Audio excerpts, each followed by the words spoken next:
যেই জীবনের পিছনে দৌড়াচ্ছ এ জীবনের কোনো মূল্য নাই, বরং তোমার একটা আসল জীবন, যেই জীবনের শুরু হবে আর শেষ হবে না, ওই জীবন তোমার আসল পরকালের জীবন। ওই জীবনের জন্য সম্বল সঞ্চয় করছো কিনা হিসাব করো। বিদেশে চাকরি করে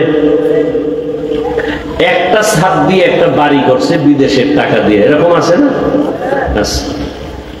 এখন গরম, সৌদি আরবের মতো গরম আমগো দেশে এসিও লাগাইছে, বেডরুমে এসি লাগাইছে। কেন? বলে ফ্যানের বাতাসে ঠান্ডা হয় না, এসি লাগাও। এসি লাগাইয়া বেডরুমের সব ভেন্টিলেটর গুলো কাগজ দিয়ে আটকাইছে, ছিদ্র সব বন্ধ। কয় কেন? বাহিরের বাতাস ঢুকলে আরামে ঘুমাইতে পারবো না, গরম হাওয়া বন্ধ করতে হবে, বাহির থেকে যেন কিছু ঢুকতে না পারে। যেই রুমটাকে তুমি সাজাইলা এসি দিয়া, ছিদ্রগুলো বন্ধ করলা, ওই ঘরে থাকার গ্যারান্টি কত বছর? বলে 100 বছর। মরণ থেকে যতই পালাও, মরণ তোমায় নিবে ঘিরি। যদিও সুদূর আকাশ পানি লুকাও, সেথায় লাগিয়ে সিঁড়ি। ধরলাম মুহাম্মদের উম্মতের হায়াত, গড় হায়াত হলো 60 থেকে 70-এর মাঝে গড় হায়াত। ধরে নিলাম 70 বছর আপনি বাঁচবেন। 70 বছর একটা ঘরে থাকার জন্য এসি লাগাইলেন, রং লাগাইলেন, মিস্ত্রি দিয়া, আর্কিটেকচার দিয়া, ইঞ্জিনিয়ার দিয়া ডিজাইন করলেন, সুন্দরভাবে সাজাইলেন। 60-70 বছর থাকার ঘর এসি লাগাইয়া সব ছিদ্রগুলো বন্ধ করে দিলেন। কিন্তু আপনি চিন্তা করছেননি মরণের পরে যেই কবরের ঘরে থাকবেন কত শত বছর থাকা লাগবে জানা নাই। ওই কবরের ভেতরে বিভিন্ন ছিদ্র দিয়া সাপ, ওই কবরে যদি গুনাহ নিয়ে যাও, ওই কবরের মধ্যে ছিদ্র দিয়া আগুন ঢুকবে, জাহান্নামের আগুন। ওই কবরের মধ্যে ফেরেশতা ঢুকবে, অন্ধ ফেরেশতা, আঘাত করার জন্য। ওই কবরের ছিদ্রগুলো বন্ধ করছো কিনা হিসাব করো। এরা নবীর আশিক। আমি যে এতক্ষণ বয়ান করি একবারও কিন্তু বলি নাই ও হোমনা কলাকান্দির মুসলমান, তওবা করিয়া কালকে থেকে একটা গাঁটটি লইয়া তাবলিগে যাও, বলছি? আমার মতো টুপি লাগাইয়া, দাড়ি লাগাইয়া, 22 পাগড়িওয়ালা হুজুর হও, বলছি? আগামী কালকে থেকে আমি কওমি মাদ্রাসার সন্তান, তোমরাও কওমি মাদ্রাসায় যাও, বলি নাই? আমার মতো পাঁচকল্লি লাগাও, বলি নাই? স্কুল কলেজে পড়ুয়ারা মাদ্রাসায় যাও, কলেজে তালা লাগাও, বলছি? বলি নাই? ও যুবক, কেন আমি হুজুর বানাইতে আসি নাই রে বাবা, বরং আমি সহজভাবে মানুষকে বোঝাবার চেষ্টা করি। স্কুলে পড়ো আলহামদুলিল্লাহ, কলেজে পড়ো বাধা নাই, চাকরি করো বাধা নাই, ব্যবসা করো বাধা নাই। আমি শুধু এতটুকু বুঝাইতে চাই, ব্যবসা কইরা কিভাবে জান্নাত পাইবা সেই পথটা দেখায়া যায়। স্কুল কলেজে পড়িয়া জেনারেল লাইনে থাকিয়া কেমনে জান্নাত পাইবা সেই পরামর্শ দিতে চাই, অন্য কিছু না। তোমার 22 পাগড়ি লাগাবার কথা আমি বলবো না, তোমার ঈমান যদি বলে তুমি তখন লাগাবা। আমি তোমাকে পাঁচকল্লির কথা বলবো না, চরমনাই যাও, উজানি যাও, তাও বাধ্য করে বলবো না। ঈমান যদি তোমার একবার টান দেয় তখন তুমি চলে যাবা। বাকি আমি বলবো তুমি ডাক্তার হও, ইঞ্জিনিয়ার হও, প্রফেসর হও, তবে আদর্শবান মানুষ হইয়া চলো। আদর্শবান ডাক্তার হও, আদর্শবান ইঞ্জিনিয়ার হও, আদর্শবান প্রফেসর হও। এবার একটু বাস্তবে তোমার নজরে ধরায় দেই। যুবক বাবারা জবাব দাও, তোমার মতো যুবক জীবনে মাদ্রাসায় পড়ে নাই, জেনারেল লাইনে, বাংলা লাইনে পড়ুয়া, তোমার মতো সন্তান স্কুল কলেজে পড়িয়াও 5 বেলার নামাজ পড়ে, সত্য কথা বলো, আসেনি? আর বয়ানের দরকার নাই, তোমার জীবনের এটাই শেষ বয়ান। বলো তুমি কেন পারো না? আর কোন বয়ানের দরকার আছে? তোমার মতো যুবক র্যাব, আর্মি, পুলিশ, বিডিআর চাকরি করে, 5 ওয়াক্ত নামাজি নাই। বলো বাবা, তোমার পায়ে হাত রেখে বলছি, তুমি কেন পারবা না? তোমার মতো কত বাংলা লাইনের সন্তান ওসি ডিসি এসপি 5 ওয়াক্ত নামাজ পড়ে, অভাব নাই। বলো তুমি কেন পারো না? তোমার মতো সন্তানেরা রাস্তায় গাড়ি চালায়, ড্রাইভারি করে, নামাজ ছাড়ে না। বলো বাবা, তোমাকে আল্লাহ বিবেক দিছে, বলো তুমি পারো না কেন? তোমার মতো জেনারেল লাইনের মানুষ দেখো নদীর মধ্যে মাছ ধরে, যুবক নামাজ ছাড়ে না। বলো তুমি কেন পারো না? জমিনের মধ্যে কৃষি কাজ করে, তোমার মতো যুবক কাজ করে, নামাজ ছাড়ে না। গামছা বিছাইয়া এরপরে নামাজ পড়ে, বলো তুমি কেন পারো না? ও বুড়া বাবারা, আপনার মতো কত বুড়ারা হাতের মধ্যে লাঠি নিয়া মসজিদে গিয়া 5 বেলার নামাজ পড়ে, বলেন আপনারা কেন পারেন না? ও পর্দার আড়ালের আম্মা জানেরা, বোনেরা, আপনার মতো কত মা, কত বোন এখনো আছে, এই এলাকায়ও আছে, পর্দা করে নামাজ পড়ে। নাই এরকম মহিলা? এ পর্দার আড়ালের আম্মা জানেরা, আপনার হোমনা বাজারে না গেলে ভালো লাগে না, আপনার গৌরীপুর মার্কেটে না গেলে ভালো লাগে না। আপনার মতো কত মা এখনো আছে বেপর্দায় চলে না, স্বামীর মাল খেয়ানত করে না। আবার কত আম্মা জান আছে স্বামী বিদেশ থেকে টাকা পাঠায়, সব বয়ফ্রেন্ড আর গার্লফ্রেন্ড নিয়ে আড্ডা করে স্বামীর মাল নষ্ট করে। এমন আল্লাহর দুশ্মন নারী আছে না নাই? তোমার বাবারটা দিয়ে বাহাদুরি দেখাইতে পারো না? স্বামীর মাল নষ্ট করো কেন? কপাল বড় খারাপ। ও পর্দার আড়ালের আম্মা জান, আপনার মতো কত মা যদি এখনো পর্দা করে, স্বামীর মাল হেফাজত করে, 5 ওয়াক্ত নামাজ পড়ে, বেপর্দায় চলে না, মোবাইলে সময় নষ্ট করে না। ও আম্মা জানেরা, আপনারা কেন পারবেন না? ও পর্দার আড়ালের বোনেরা, তোমার মতো কত বোন স্কুল কলেজে ভরিয়াও পর্দা করে, সময় মতো নামাজ পড়ে, আড্ডা দেয় না, গুনার সাগরে যায় না, মোবাইলে সময় নষ্ট করে না। সত্য বলে, এমন মেয়ে আছে না নাই? এরা যুবক, কয়দিন আর গুনাহ করবি? শখে শখে করছো না? মনে শখ লাগছে একটু পার্কে গেলে জানি কত মজা, গেছো না? আর কত বছর ওই আকাম করলে শখ মিটবে বল, এবং বাঁচবি কতদিন, হায়াত কত বল?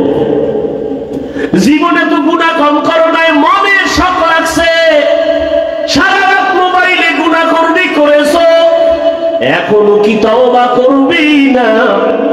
মনে চাইছে মেয়েদের নিয়ে আড্ডা দিবি, পার্কে পার্কে ঘুরবি, কম ঘুরো নাই, বল আর কত? জীবন ভর এমন করবি, তওবা কি করবি না? ও আমার কলিজার যুবক, মনে চাইছে নামাজ পড়বা না, পড়ো নাই, এই অন্যায় কতবার করবা? বলো তোমার শখ কি এখনো মিটে নাই? মনে চাইছে দাড়ি রাখবা না, রাখো নাই, আর কত শখ মিটাইবা? অন্যায় করবা, বলো হায়াতের আর বাকি কত? মনেরে বুঝাও, স্কুলে পড়ি, কলেজে পড়ি, কোনো বাধা নাই, তবে আমার মতো যুবক যদি জেনারেল লাইনে থেকে নামাজি হয়, দাড়িওয়ালা হয়, আমি কেন পারবো না? আমার কপাল বুঝি খারাপ, আমার কপালে কার না জানি বরদোয়া লাগছে। ডাক্তার হইও, যুবকের জন্যই বললাম, আদর্শবান ডাক্তার হইও, দেখবা শুধু হোমনা না, পুরা দেশে তোমার সুনাম উপরে যাবে, মাথায় নিয়ে তোমাকে সবাই দৌড়াবে, তোমার ইজ্জত বেড়ে যাবে। যদি 3 জায়গা থেকে দোয়া নিয়ে চলতে পারো, মা বাবার দোয়া, শিক্ষকের দোয়া, উলামায়ে কেরাম মুরব্বীদের দোয়া, এই 3 জায়গায় দোয়া নিয়ে যদি চলো, ডাক্তার হলেও সফল জীবন, ইঞ্জিনিয়ার হলেও সফল জীবন। আর যদি বেয়াদবি করো, ডাক্তার হইয়াও তাসলিমার মতো জুতার বাড়ি খেয়ে পালাইতে হবে। ও ডাক্তার হইয়াও কি নেই, শান্তি নাই। প্রফেসর হইয়া লাভ কি? যদি আহমদ শরীফের মতো হইয়া যাও, তাহলে কপালে জুতার বাড়ি।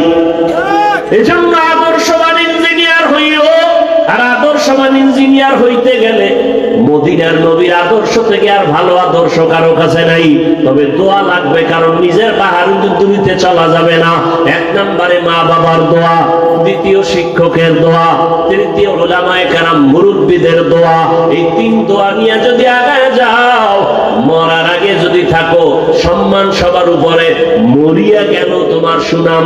কাজী নজরুল, কবি নজরুলের ইতিহাস পড়ো, কত গর্ব করো, অথচ কবি নজরুলের চেহারাও দেখো নাই, বাড়ি দেখো নাই, মা বাবা দেখো নাই, অথচ তাদের নামের সুনাম কত। তোমার মতো যদি মা বাবার সাথে অন্যায় করত, মোবাইলে সারা রাত গুনাহ করত, জীবনে কবি নজরুল হতে পারত না।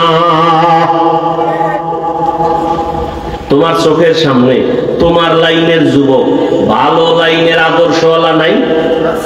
আর কোনো ওয়াজের দরকার নাই, কি সুন্দর ওয়াজ, শুধু এই ওয়াজটা অন্তরে ঢুকাও যে আমার মতো যুবক যদি স্কুল কলেজে পড়িয়া নবীর আদর্শ মেনে চলে, আমি পারি না কেন?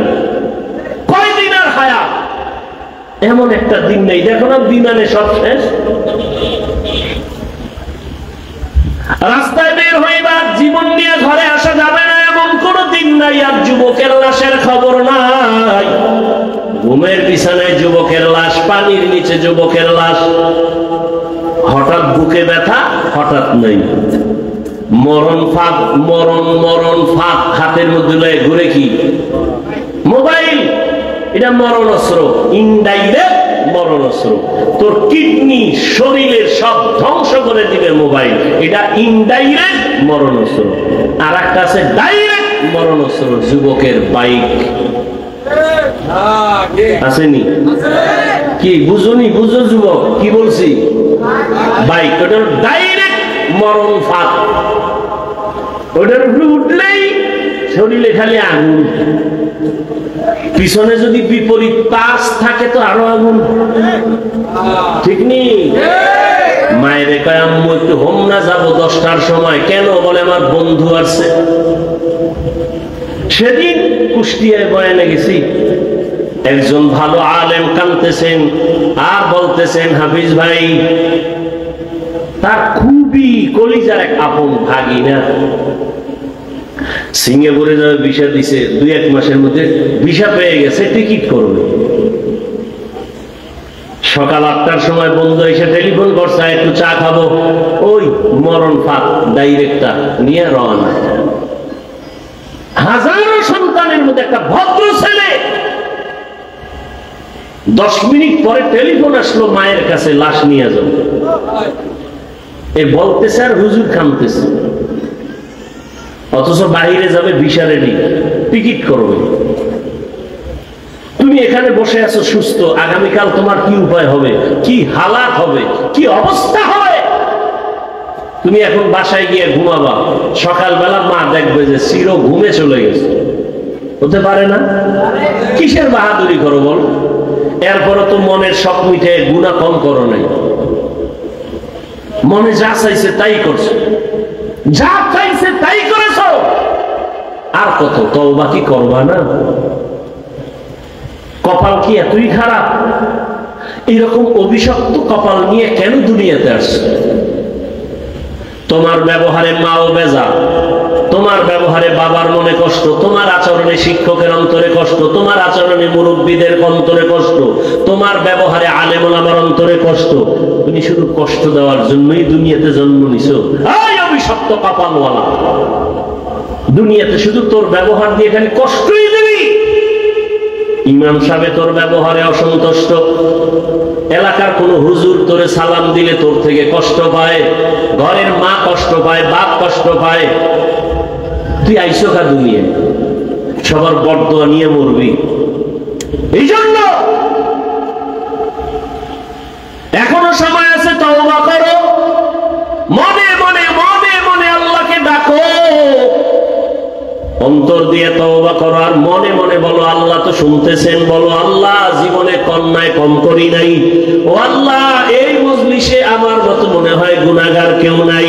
আমার গুনার কারণে আমার যদি মা জানে, মা আমাকে দেখতে পারবে না। আমার অপরাধের কারণে আজকে আমার যদি আপন কেউ জানে, কেউ আমাকে কাছে ডাকবে না। ও আল্লাহ জীবনভর আবার কত গুনাহ হাতের দ্বারা করেছি, কেউ জানে না, আল্লাহ তুমি জানো। জবানের দ্বারা কত কষ্টের কথা মানুষকে বলেছি, কেউ জানে না, তুমি জানো। ও আল্লাহ, চোখের দ্বারা কত গুনাহ করেছি, অন্তরের কল্পনায় কত গুনাহ করেছি, তুমি জানো। আজকে থেকে তওবা করতে চাই। আমার মতো যুবক যদি জেনারেল লাইনে থাকিয়া আলেম ওলামার দোয়া নিয়া, মা বাবার দোয়া নিয়া, শিক্ষকের দোয়া নিয়া, নবীজির আদর্শ মানিয়ে চলে, আমি কেন পারবো না? ও আল্লাহ, অন্যায় তো করেই ফেলেছি, আজকে থেকে তওবা করতে চাই। আর নামাজ ছাড়বো না, আর দাড়ি কাটবো না, বেপরদায় চলবো না, মা বাবাকে কষ্ট দিব না। ওলামায়ে কেরামের দোয়া নিয়া, শিক্ষকের দোয়া নিয়া, নবীজির আদর্শ মতো চলবো। আল্লাহর কাছে যদি অন্তর বলে তওবা করতে পারো, আমার আল্লাহ তোমার জীবনের গুনাহ এক মুহূর্তে ক্ষমা করে দিবেন। মা বাবার দোয়া নিয়ে চলো। ওই মা বাবার দোয়া, চোখের পানি আর দোয়া ছাড়াই চেয়ারে বসা যাবে না, সম্মান পাওয়া যাবে না, পরীক্ষায় নাম্বার আসবে না। এখনো সময় আছে, তওবা করো। পর্দার আড়ালের মা বোনেরা, এখনো সময় আছে, তওবা করেন। আর কোনদিন বেপরদায় চলবেন না, স্বামীর মাল নষ্ট করবেন না, মোবাইলে সময় নষ্ট করবেন না, নামাজ ছাড়বেন না, বেপরদায় চলবেন না। আল্লাহ সন্তান যদি দিয়া থাকেন, সন্তানটাকে আদর্শবান ডাক্তার বানাবেন, আদর্শবান ইঞ্জিনিয়ার বানাবেন, আদর্শবান প্রফেসর বানাবেন, কোরআন পড়াইয়া ডাক্তার বানাবেন। ডাক্তারি করতে গিয়েও সন্তান দোয়া করতে ভুলবে না, নামাজ নষ্ট করবে না। ও আল্লাহর বান্দারা, বৃদ্ধ বাবাজি, আল্লাহর কাছে তওবা করার মতো অন্তর যদি তৈরি হয়, মুনাফিকি যদি অন্তরে না থাকে, খাঁটি তওবার নিয়ত যাদের আছে, দুটো হাত আমার আল্লাহকে দেখাইয়া দাও। ও আল্লাহ, আমাদের হাতগুলো কবুল করে নেন, তওবা কবুল করে নেন। তওবার উপরে মজবুত হইয়া চলার মতো তৌফিক আমাদের দান করেন, আমিন।